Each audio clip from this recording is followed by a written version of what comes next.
ये कहानी वर्जिल नाम के एक अमीर बूढ़े आदमी के ऊपर आधारित है जिसे क्लेयर नाम की एक जवान लड़की से प्यार हो जाता है। अब क्या वर्जिल अपने इस बुढ़ापे में क्लेयर को संतुष्ट कर पाता है, ये हम आज की इस कहानी में देखने वाले हैं। आज मैं जिस फिल्म को एक्सप्लेन करने वाला हूँ उसका नाम है द बेस्ट ऑफर और ये फिल्म 2013 में रिलीज हुई थी। मूवी की शुरुआत में हम वर्जिल नाम के एक बूढ़े आदमी को देखते हैं जो कि एक ऑक्शन कंपनी का मालिक है और बहुत ज्यादा अमीर है। वर्जिल पुराने सामान और एंटीक पेंटिंग्स की ऑक्शन किया करता था और शहर के सभी लोग उसकी बहुत रिस्पेक्ट करते थे। इसके अलावा वर्जिल को अपने आसपास साफ सफाई रखना बहुत पसंद है और वो हर चीज को सिर्फ ग्लव्स पहनकर ही छूता है। फिर एक दिन जब वर्जिल अपने ऑफिस आता है तो वहाँ उसे क्लेयर नाम की एक लड़की का फोन आता है जो उसे अपना एंटीक सामान बेचने के लिए अपने घर पर बुलाती है। लेकिन इस पर वर्जिल उसे मना कर देता है और कहता है कि वो इस तरह से काम नहीं करता। लेकिन क्लेयर उसे बहुत ज्यादा रिक्वेस्ट करने लगती है जिसके बाद वो उसके घर पर जाने के लिए मान जाता है। यहाँ पर हमें ये भी पता चलता है कि वर्जिल एक बहुत बड़ा धोखेबाज भी है। दरअसल वो हर ऑक्शन में अपने एक दोस्त बिली को बिठाकर रखता है ताकि वो उसके जरिए महंगी पेंटिंग्स को कम दाम में खरीद कर बाद में उसे ऊंचे दामों में बेच सके। वहीं बिली वर्जिल को बताता है कि वो भी एक पेंटर है, जिस पर वर्जिल उसे बोलता है कि सिर्फ हाथ में ब्रश पकड़ने से कोई भी इंसान पेंटर नहीं बन जाता। अब उसकी ये बात सुनकर बिली को बहुत ज्यादा बुरा लगता है, लेकिन वो उस समय वर्जिल के सामने ज्यादा रिएक्ट नहीं करता। इसके बाद वर्जिल उस खरीदी हुई पेंटिंग को एक सीक्रेट रूम में लेके जाता है जहाँ पर हम उसकी और भी कीमती पेंटिंग्स को देखते हैं जो कि उसने बिली की मदद से खरीदी थी। अब वर्जिल ज्यादातर टाइम अकेला ही रहता था, इसीलिए वो अपना टाइम इन पेंटिंग्स को देखते हुए बिताता था। इसके बाद वर्जिल क्लेयर के घर पर जाता है जहाँ पर वो देखता है कि क्लेयर एक बहुत ही बड़े मेंशन में रहती है। फिर वो वहाँ पर बहुत देर तक क्लेयर का इंतजार करता है लेकिन उसे वहाँ पर कोई भी लेने नहीं आता। अब ये देखकर वर्जिल को बहुत ज्यादा गुस्सा आता है और वो गुस्से में वहाँ से चला जाता है। फिर अगले दिन जब वर्जिल को फिर से क्लेयर का कॉल आता है तो वो उस पर बहुत ज्यादा गुस्सा करने लगता है। लेकिन इस पर क्लेयर उसे समझाने की कोशिश करती है कि कल वो उससे मिलने आने ही वाली थी, लेकिन तभी रास्ते में उसका एक्सीडेंट हो गया। अब क्लेयर की बात सुनकर वर्जिल शांत हो जाता है और वो एक बार फिर से उसके घर जाने के लिए रेडी हो जाता है। लेकिन इस बार भी उससे मिलने वहाँ पर कोई नहीं आता। अभी देखकर वर्जिल गुस्से में वहाँ से जाने ही लगता है, लेकिन तभी वहाँ पर क्लेयर का केयर टेकर फ्रेड आता है और उसे बताता है कि अचानक क्लेयर की तबीयत खराब हो गई है, इसलिए वो आपसे मिलने नहीं आ पाई। इसके बाद वो वर्जिल को घर के अंदर लेकर आता है जहाँ पर वर्जिल उसके सारे एंटीक सामानों को देखने लगता है। तभी उसे घर के बेसमेंट में एक मशीन का हिस्सा मिलता है जिसको वो चुपके से उठाकर अपने पास रख लेता है। इसके बाद वो अपने एक दोस्त रॉबर्ट के पास जाता है और उसे वो मशीन का पार्ट दिखाता है, लेकिन वहाँ रॉबर्ट को पता नहीं चल रहा था कि ये कौन सी मशीन का पार्ट है। इसलिए वो वर्जिल को बोलता है कि अगर तुम इसके बाकी हिस्से भी ले आओगे तो मैं इस मशीन को पूरा बना दूंगा। इसके बाद अगले दिन वो क्लेयर के घर के सारे एंटीक सामानों को शिफ्ट करने में लग जाता है। इसी दौरान जब वो क्लेयर से फोन पर बात कर रहा था तो उसकी आवाज से वर्जिल को पता चल जाता है कि क्लेयर यहीं कहीं इस घर के अंदर ही है। इसलिए वो उसकी आवाज को फॉलो करते हुए उसके पीछे जाने लगता है। लेकिन तभी क्लेयर को भी पता चल जाता है कि वो उसे ढूंढते हुए आ रहा है, इसलिए वो तुरंत फोन काट देती है। इसके बाद वर्जिल फ्रेड को कुछ पैसे देकर उससे क्लेयर के बारे में जानने की कोशिश करता है, लेकिन इस पर फ्रेड उसे बताता है कि उसने खुद पिछले 11 सालों से क्लेयर को नहीं देखा। अब ये जानने के बाद वर्जिल क्लेयर को देखने के लिए और भी ज्यादा एक्साइटेड हो जाता है और फिर वो हर दिन उसके घर के सामने वाली कॉफी शॉप में जाकर उसके ऊपर नजर रखने लगता है। लेकिन काफी दिनों तक नजर रखने के बाद भी वो क्लेयर के बारे में कुछ नहीं जान पाता।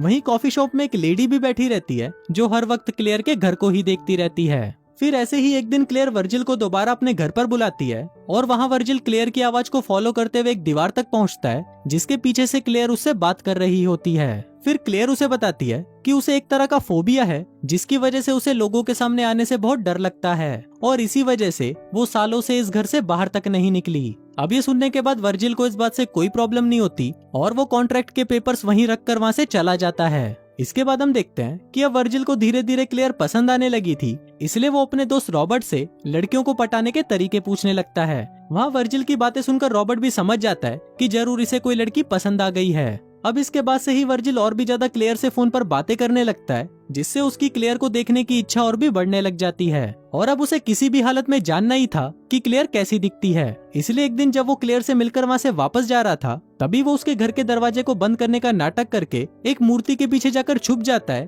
ताकि वो वहाँ पर छुपकर क्लेयर को देख सके। इसके बाद जब क्लेयर को लगता है कि वहाँ पर कोई नहीं है तब क्लेयर उस दीवार के पीछे बने हुए अपने सीक्रेट रूम से बाहर आती है। फिर जब वहाँ पर वर्जिल क्लेयर को देखता है तो वो उसे देखकर पागल हो जाता है क्योंकि वो दिखने में बहुत ही ज्यादा खूबसूरत थी। इसके बाद हम देखते हैं कि क्लेयर को देखने के बाद वर्जिल उसकी तरफ और भी ज्यादा अट्रैक्ट होने लगा था और उससे प्यार करने लगा था। अब ऐसे ही कुछ दिन बीत जाते हैं और अब वर्जिल को क्लेयर को और भी देखने का मन करने लगता है, इसलिए वो फिर से उसकी मूर्ति के पीछे छुपने का नाटक करता है। फिर जब क्लेयर अपने रूम से बाहर आती है तो वर्जिल उसे देखने में इतना ज्यादा खो जाता है कि गलती से उससे उसका फोन नीचे गिर जाता है। तभी फोन की आवाज सुनकर क्लेयर को भी शक हो जाता है कि उसके घर में कोई तो है, इसलिए वो भागकर फिर से अपने रूम में चली जाती है। वहीं वर्जिल भी उसके घर से निकलकर वहां से जाने लगता है, लेकिन तभी क्लेयर वर्जिल को कॉल करती है और उसे बताती है कि उसके घर में कोई चोर घुस आया है। दरअसल यहाँ पर क्लेयर को पता नहीं था कि वो आदमी वर्जिल ही है। फिर वर्जिल क्लेयर के पास आकर उससे बात करने लगता है, लेकिन वहाँ पर क्लेयर बहुत डरी हुई थी, इसलिए वो रोने लग जाती है। अब क्लेयर को ऐसा देखकर वर्जिल उसे सच बता देता है कि तुम्हारे घर में मैं ही था और मैं तुम्हें यहाँ पर छुपकर देखने आया था। अब ये सुनकर क्लेयर को बहुत बुरा लगता है, इसलिए वो वर्जिल को वहाँ से जाने के लिए बोलती है। फिर वर्जिल वहाँ से जा ही रहा होता है, लेकिन तभी क्लेयर अपने रूम से बाहर निकलती है और उसे रोक लेती है। अब यहाँ पर क्लेयर को अपने रूम से बाहर देखकर वर्जिल को बहुत अच्छा लगता है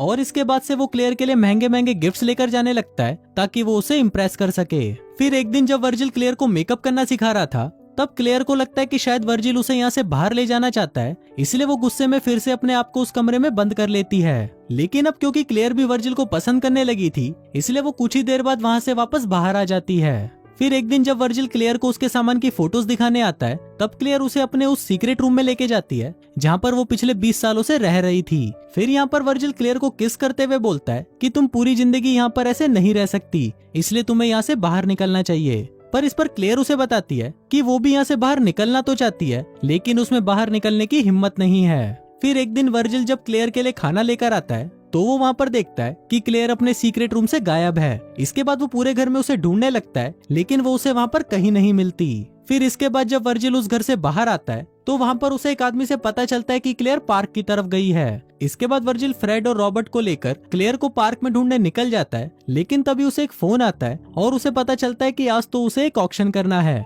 और अगर आज ये ऑक्शन नहीं हुआ तो उसे बहुत ज्यादा लॉस होगा। अब ये सुनकर वर्जिल ऑक्शन कराने के लिए चला तो जाता है, लेकिन इस समय भी वो सिर्फ क्लेयर के बारे में ही सोच रहा था, जिस वजह से वो वहाँ पर अच्छे से बोल नहीं पाता और ये देखकर सभी लोग उसका मजाक उड़ाने लगते हैं। फिर ऑक्शन के बाद जब वर्जिल क्लेयर की यादों में खोया हुआ था, तभी उसे फ्रेड का फोन आता है और वो उसे बताता है कि शायद घर में एक और सीक्रेट रूम हो सकता है जहाँ पर क्लेयर छुपी हुई होगी।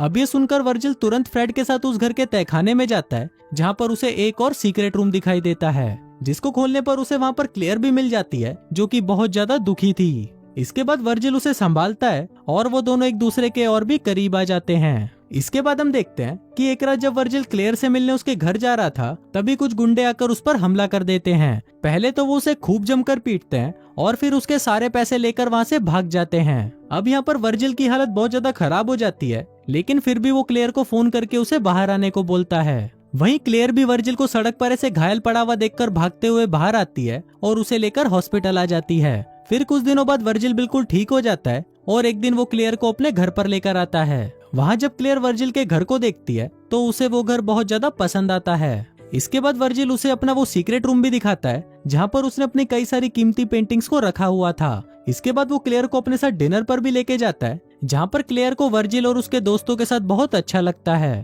तभी वर्जिल वहाँ पर अपना रिटायरमेंट अनाउंस कर देता है और बोलता है कि उसका लंदन में एक आखिरी ऑक्शन होने वाला है, जिसके बाद वो ये सब छोड़कर हमेशा के लिए क्लेयर के साथ ही रहेगा। इसके बाद सीन शिफ्ट होता है और हम वर्जिल को देखते हैं जो लंदन जाकर अपना आखिरी ऑक्शन अच्छे से कंप्लीट कर लेता है। फिर इसके बाद जब वो वापस अपने घर आता है तो वो देखता है कि क्लेयर वहाँ पर नहीं है। अब ये देखकर वर्जिल बहुत ज्यादा डर जाता है और वो उसे चारों तरफ ढूंढने लगता है, लेकिन क्लेयर उसे पूरे घर में कहीं नहीं मिलती। फिर जब वो निराश होकर अपनी पेंटिंग्स वाले रूम में आता है तो वहाँ की हालत देखकर उसकी फटकर 64 हो जाती है, क्योंकि वहाँ से उसकी सारी पेंटिंग्स गायब थी। तभी वो वहाँ पर एक स्टैचू को देखता है जिसके अलग अलग पार्ट्स वो क्लेयर के घर से चुराकर रॉबर्ट को दिया करता था, और ये सब देखकर वर्जिल समझ जाता है कि क्लेयर ने रॉबर्ट के साथ मिलकर उसका चूतिया काट दिया है। इसके बाद वर्जिल को वहाँ पर पड़ी एक पेंटिंग से पता चलता है कि इस चोरी में रॉबर्ट और क्लेयर के साथ बिली भी शामिल था। दरअसल उस दिन जब वर्जिल ने बिली की बेइज्जती की थी, तब बिली ने इस चोरी को करने का प्लान बनाया था। इसके साथ ही वर्जिल को ये भी पता चलता है कि उस कॉफी शॉप में जो लेडी बैठी रहती थी